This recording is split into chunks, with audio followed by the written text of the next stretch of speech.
Back from the dead.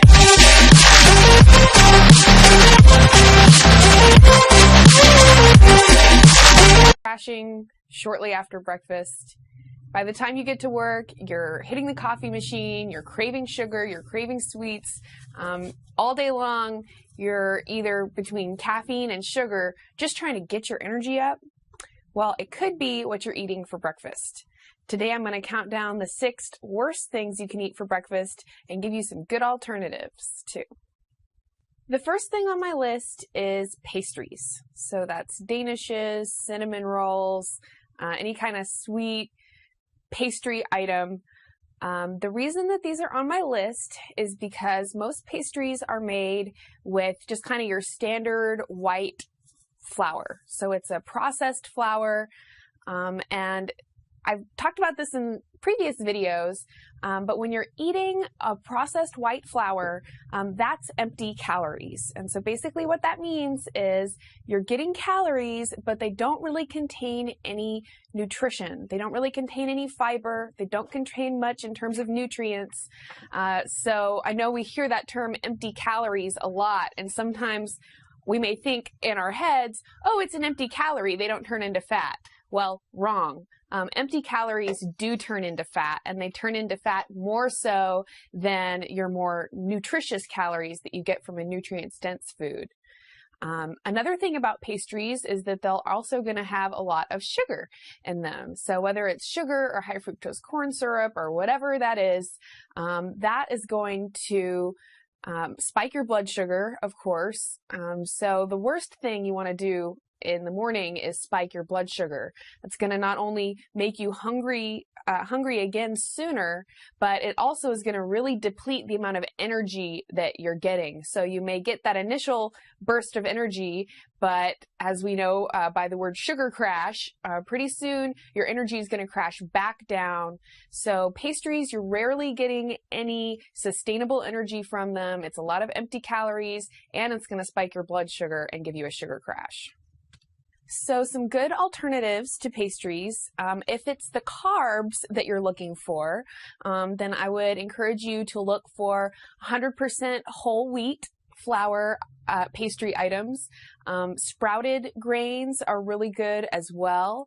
You want to make sure that it doesn't just say wheat or it doesn't just look like wheat, but you actually want to read the label and make sure it says 100% whole wheat. And that's going to be a lot better carbohydrate that's going to give you some energy, give you some nutrition.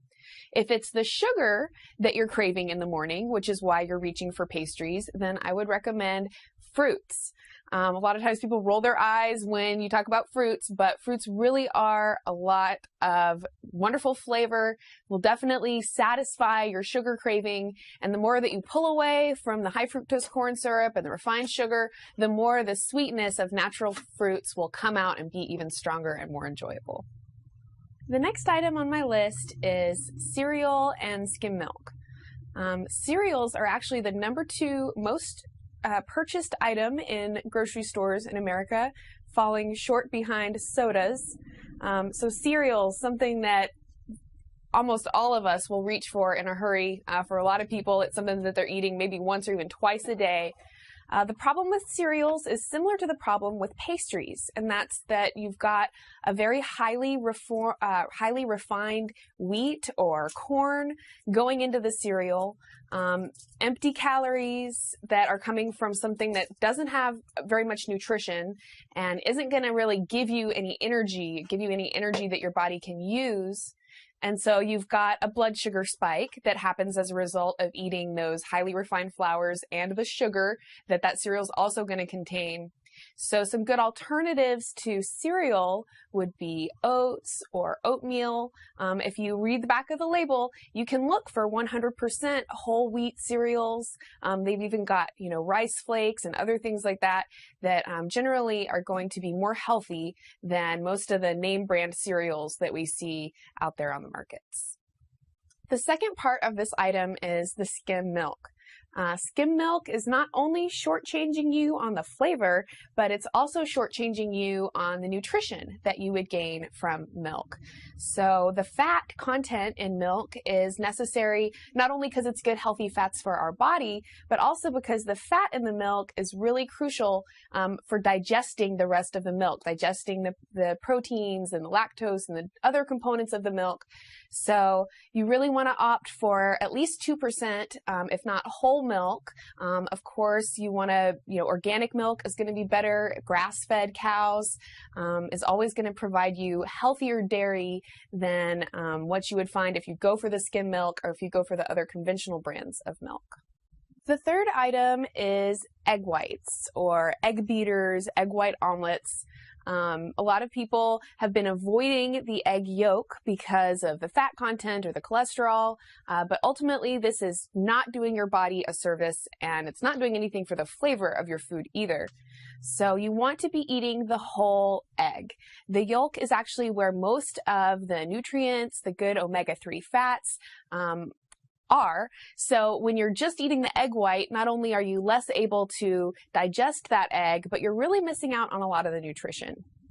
Eggs have a whole lot of protein in them. They are very, very healthful and a great option for breakfast. You can hard boil them so that you just kind of cook them once and then you have them in your refrigerator for the rest of the week. Then they kind of can be a quick on-the-go kind of snack. So eggs are really healthy, but you want to make sure that you're eating the yolk as well. The next food that I want to address is the fake butter spreads and margarines. A lot of folks have been getting rid of the butter in favor of these spreads, thinking that they're more healthy, but really and truly those spreads are taking an oil, a vegetable oil like canola oil or sunflower oil or something like that, and then hydrogenating them and whipping them at really high speeds so that they will take on the consistency and the firmness of butter. But that process of hydrogenation or partial hydrogenation actually creates trans fats and some other chemicals that we really don't want in our systems. So the alternative is to eat real butter. Butter is not only delicious, but it has a lot of good fats, a lot of good oils that our bodies do need and that our bodies can use. Coconut oil is also another really good spread. Some people don't like the flavor. I happen to love the flavor of coconut oil. So it's great. You can use it as a spread on toast, but you can also cook with it. So butter, coconut oil are always going to be better than a fake butter spread or margarine. The next breakfast item on my list is soy protein smoothies. Now there's a lot of different information out there right now about soy, and I don't want to get too heavily into it, but it's becoming more accepted now that soy is actually very hard for the body to digest. It's used a lot in Asian cultures, but they really only use the fermented forms of soy. So that's tempeh, natto, miso, and they don't consume a whole lot of tofu. But here in the States, we find out something is good for us and we kind of, go crazy with it. And so we're consuming a whole lot more soy than is probably healthy for us. Soy also can cause dysfunctions of the thyroid, which is responsible for your hormone control. So it can cause mood disorders and things like that. A good alternative to soy protein is whey protein or hemp protein powders.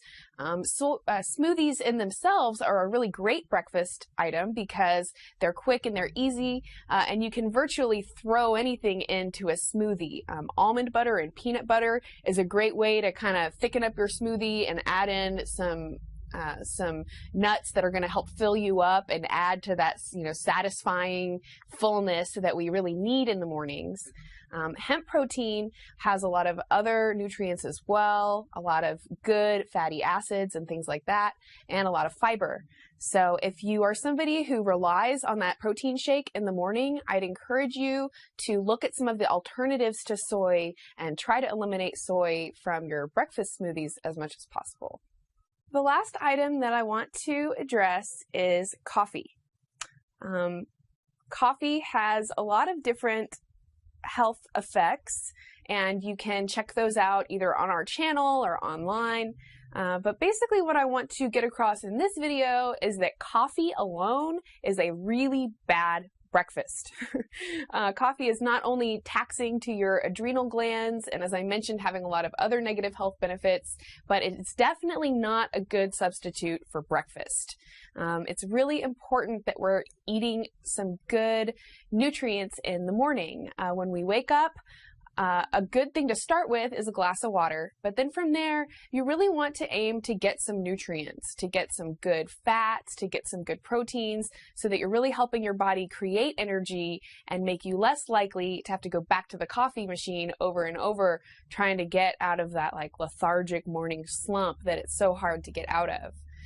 It's really important. So if you're eating meats, even meats in the morning can make a great breakfast. Some lean meats would be really good. Eggs, things like that. Fruits with almond butter or peanut butter also makes a great snack in the morning. But you definitely don't want to skip breakfast and just have coffee. If giving up coffee is something you can do, try alternatives like tea. There's even some coffee flavored drinks out there as well. So if you can give up coffee or drink less coffee, that would be good. But at the very least, just make sure that you're eating something in conjunction with your coffee. In a future video, I'm going to give you some more good examples of whole food snacks that you should be incorporating into your diet. And in another video, I'm going to give you 5 tips on how you can make your healthy foods taste better. Thank you so much for watching my video. I hope that some of this information was useful to you and interesting to you.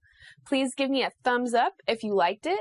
Go ahead and leave me some comments down below. Let me know if there's other foods you're interested in learning about, or if there's questions that I may have raised for you in this video. And please go ahead and subscribe.